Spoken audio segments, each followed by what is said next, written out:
lenses around the back. It's a first that we've seen from any manufacturer with such an incredible aperture across both rear cameras.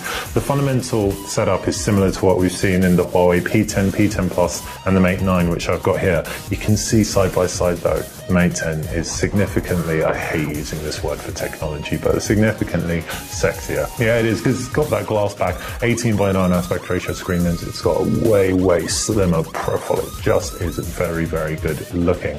So you've got a primary 12 megapixel camera that records color, photos, videos, etc. And then you've got the secondary 20 megapixel camera, which is monochrome. Anyone who doesn't know anything about monochrome photography, if you've got a monochrome sensor, the pixels are actually bigger because you don't have to have room for a red, green and a blue. You've just got the black and the white. So it gets more light in. Therefore, monochrome photography, it's better in low light. So these Huawei phones do a lot more than a lot of people give them credit for. Right, firing up the camera application, and you can see it takes pretty much the full screen right here. To the right, you've got navigation, which you can actually hide and swipe back in. And to the left, you've got some options.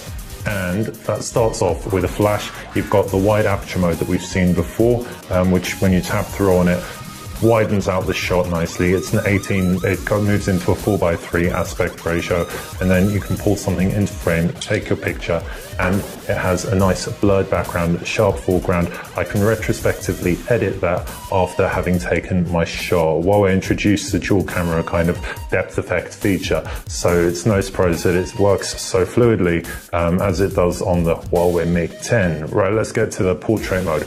I'm not going to actually demo this on myself right now, but portrait mode does have blurry background, sharp foreground while applying beauty effects. And you've also got something that we've seen in Apple devices and Samsung devices, moving pictures, which doesn't really tickle me pink, but it might tickle you. You've also got options to change from smooth colors, vivid colors, and standard. I'm going to go standard and flip around. Hey, selfie time. And you can also apply that portrait mode to selfies as well. If I swipe into the left-hand side, you can see all of the shooting modes that we've got, and there are a ton.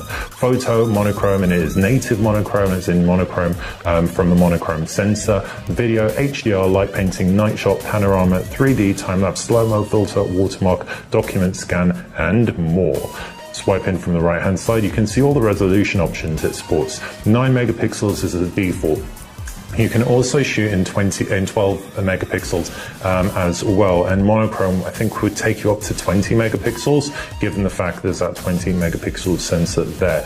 What's cool is you've also got something of a lossless zoom. It isn't really optical zoom, but because it's grabbing the detail information from the 20 megapixel monochrome sensor and the color information from the RGB sensor, it's able to zoom in without creating too much loss.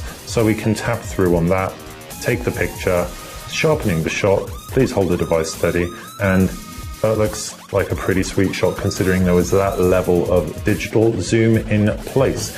Can pinch all the way out. What I really like about Huawei devices, specifically the P10 and Mate device range, is you can swipe in from the right hand side and that activates the Pro mode that was introduced in the P9. Swipe in again, you can see you can add watermarks, have an assistive grid, touch to capture, capture smiles, object tracking, volume buttons, ultra snapshot. So from the offset, the Huawei Mate 10 camera UI looks and feels pretty sweet, but it is all going to come down to real world use. And so I'm going to be testing this really thoroughly. If there's anything that you do want me to test out, fire questions, thoughts, feelings in the comments section below, and I will do my very best to answer. If you enjoyed this video and are enjoying all our Huawei Mate 10 content, subscribe to the channel.